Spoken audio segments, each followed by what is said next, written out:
தேசிய கட்சியில கடுமையா இருக்கிற நாம் தமிழர் கட்சி 2026 ஆட்சியை பிடிச்சீங்க அப்படின்னா மாநில நலனுக்காக சமரசமே இல்லாத அரசியல் பண்ணு சொன்னீங்க. அப்ப மாநில நலனுக்காக சமரசம் பண்ண வேண்டிய சூழ்நிலை வந்தா நாம் தமிழர் கட்சி என்ன பண்ணும்? எதுல நான் சமரசம் செய்வேன்னு நினைக்கிறீங்க? மாநில நலனுக்காக அவங்க ஒரு பாலிசி போட்டாங்க அப்படின்னா நீங்க தமிழ்நாடு செய்ய இருந்தா நீங்க ஒரு சமரசம் பண்ணி வேண்டிய சூழ்நிலை வந்து என்ன பண்ணுங்க? இந்திய பெருநிலத்துல எல்லா மாநிலங்களிலும் இந்தி ஏற்கப்பட்டிருக்கு. நம்ம தான் எதிர்த்து போராடிட்டோம். அவன் ஜிஎஸ்டி ஏற்றான், நம்ம எதிர்த்தோம். சிஏஏ எழுத்தோம். நீட்டை எல்லாரும் எழுதணும், நம்ம எதிர்த்தோம். இங்க ஒரு தூய மரபணு உள்ள ஒரு கூட்டம் இருக்கு. அது எப்பவுமே அநீதியை எடுத்துக்கிட்டே இருக்கும். அண்ணன் கொடுத்துட்டீன்னு வச்சுக்க, நீ தான் எனக்கு கெஞ்சணும். ஏன்னா அவ்வளவு சேட்டக்காரன் நான். இங்க பாரு இப்ப ஜிஎஸ்டி 28 ரூபாய் எடுத்துக்கிறேன். மொத்த வரையும் எடுத்து கொண்டு வச்சுட்டு பேரிடர் காலங்களில் எங்க முதலமைச்சர் கெஞ்ச விடுறேன்.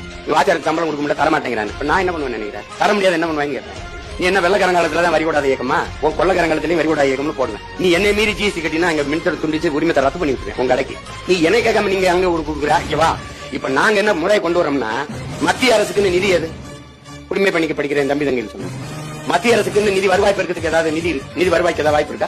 மாநில அரசுக்கு நிதி தானே மத்திய அரசு நிதி. இன்னும் மொத்த நிதி வாங்கி கொண்டு வச்சுக்கிட்டு நான் கேட்கும் போது தரமாட்டேங்கிற. நீ வட்டி கடை வச்சிருக்க, கவர்மெண்டா கந்து வட்டி கடையா? நீ உன் வேலை என்ன? எல்லாத்தையும் தனியார் மயப்படுத்திட்ட. போக்குவரத்து, தொடர்வண்டி, மருத்துவம், கல்வி, கிட்டத்தட்ட ராணுவத்துல 100 விழுக்காடு அந்நிய முதலீட கொண்டு வந்துட்டேன்.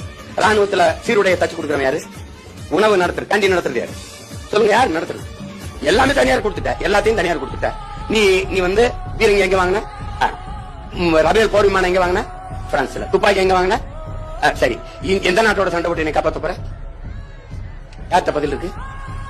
எல்லா நாட்டிலையும் ஆயுதங்களை வாங்கி குவிச்சு வச்சு இதுல எந்த நாட்டோட சண்டை போட்டு என்னை காப்பாற்றுவ? உலக தரம் வாய்ந்த ரபேல் போர் விமானத்தை இந்தியா